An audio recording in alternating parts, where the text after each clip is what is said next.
dari kawan lama kita, unsur pimpinan dari Partai Keadilan Sejahtera. Saya ucapkan terima kasih Ustadz Salim Segaf Al-Jufri sebagai Ketua Majelis Syuro PKS, kemudian Dr. Ahmad Heriawan sebagai pelaksana harian Presiden PKS, karena Pak Saiku sedang kampanye di Jawa Barat. Hadir Sekretaris Jenderal, Bendahara Umum, dan unsur pimpinan semuanya. Sekali lagi terima kasih kehadiran di Kartanegara ini mengingatkan kita masa-masa dahulu. Kita juga mulai kerjasama politik kita, katakanlah persekutuan kita mulai dari Kartanegara ya sekian tahun yang lalu, gitu Pak ya. 2000 berapa? 14 ya? 14 ya. Jadi kita dulu bukan sekutu tapi segajah. Dan kemarin kita mereka ada pilihan berbeda, kita tidak masalah. Mereka izin berbeda, kita juga tetap bersahabat. Itulah yang kita inginkan, politik di Indonesia, politik yang selalu menjunjung tinggi, saling menghormati. Begitu selesai pertandingan, kita kembali menjalin kerjasama. Kita sama-sama ingin yang terbaik untuk rakyat kita. Kita sadar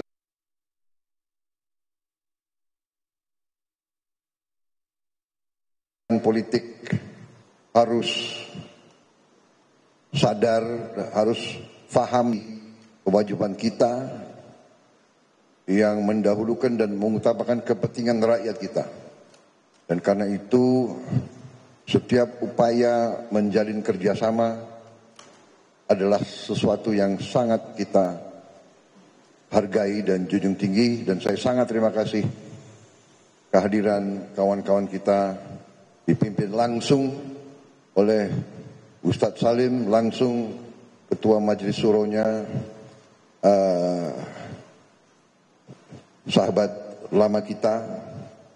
Sebetulnya kontaknya tuh sering, hanya sering juga tidak di depan media. Tapi kali ini kita memandang perlu untuk menjelaskan ke seluruh khalayak bahwa kita bertekad untuk kerjasama, bertekad untuk berbuat terbaik untuk bangsa dan rakyat kita. Saya kira itu dari saya. Terima kasih. Saya persilakan Ustaz Salim. Bismillahirrahmanirrahim. Assalamualaikum warahmatullahi wabarakatuh. Salam sejahtera untuk kita semua. Selamat sore. Alhamdulillah sore hari ini kami rombongan dari Partai Keadilan Sejahtera, saya sebagai Ketua Majelis Syura bersilaturahim kepada Bapak Presiden terpilih 2024-2029 Bapak Prabowo Subianto. Terima kasih atas penerimaan tersebut, penerimaan kami di tempat yang dihadiri oleh rekan-rekan wartawan semuanya. Yang kedua, kami mengucapkan sekali lagi dan bahkan yang kedua, ucapan selamat atas terpilihnya Bapak sebagai Presiden Republik Indonesia 2024-2029. Teriring doa, mudah-mudahan Bapak selalu diberikan kesehatan, keafiatan, kekuatan untuk memimpin bangsa dan negara tercinta ini. Rekan-rekan wartawan yang saya hormati, tadi sudah dijelaskan hubungan PKS dengan Bapak Prabowo Subianto, Partai Gerindra, hubungan yang sangat panjang dan sangat dalam, bahkan terbangun satu hubungan batin yang sangat erat sekali. Tahu dilempar di Pantai Belawan, rame berterbangan burung merpati. jauh sudah kami berjalan. Namun hubungan yang indah tersebut tetap di hati kami. Jadi hubungan batin ini tidak bisa dilupakan. Olehnya itu, kehadiran kami di sini ada beberapa hal yang kita bahas tadi. Yang pertama tadi sudah dijelaskan, kita selalu akan mengokohkan persatuan dan kesatuan bangsa yang mewujudkan stabilitas politik nasional yang kokoh dan kuat untuk bersama-sama kita menghadapi semua tantangan dari dalam maupun dari luar negeri. Yang kedua, untuk mewujudkan cita-cita pendiri bangsa di negara yang sangat majemuk ini, tidak mungkin dikelola oleh 1-2 kelompok saja, tapi seluruh komponen bangsa harus bersama-sama dengan niat yang ikhlas, hati yang benar-benar punya keinginan yang luar biasa untuk bersama-sama kita menghadapi permasalahan-permasalahan tersebut. Yang ketiga, kalau kita melihat situasi dunia, ya semua kita melihat bagaimana kondisi yang tidak masalah keamanan, semua itu membuat kita harus membuat kita semakin solid. Contoh yang terjadi di Rusia, Ukraina, bahkan agresi Zionis Israel kepada bangsa Palestina, semua itu membuat kita juga harus berpikir secara komprehensif bagaimana bangsa yang besar ini bisa menghadapi itu semua, karena pasti dampaknya kita rasakan.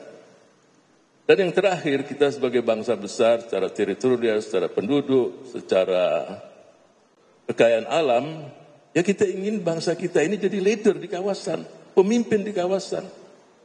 Ya, dan saya melihat ya Subianto mampu untuk menjadi pemimpin leader di kawasan ini. Dan yang kedua, kita harus juga memberikan warna di dunia.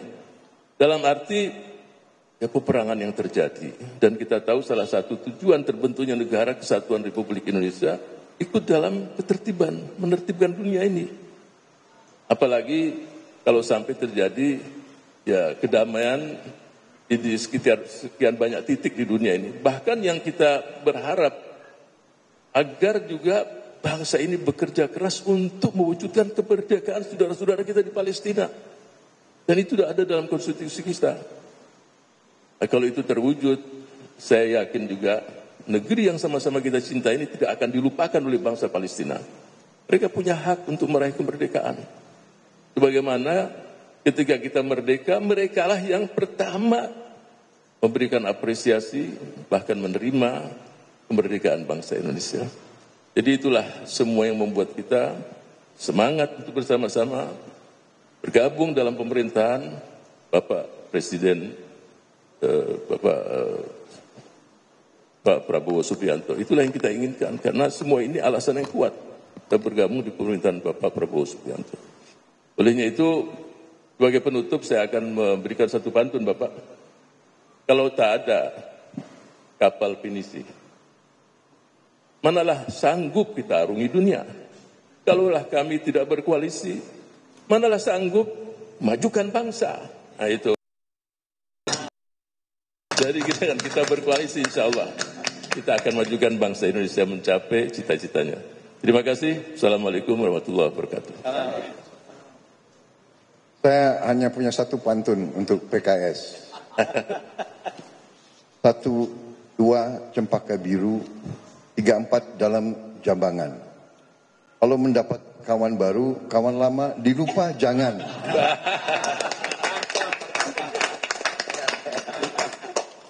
Terima kasih. Saudara, Anda baru saja menyaksikan pertemuan antara PKS dengan Presiden terpilih Prabowo Subianto.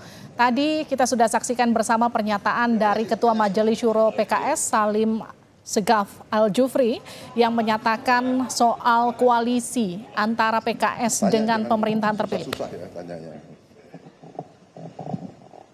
Ayo, ya.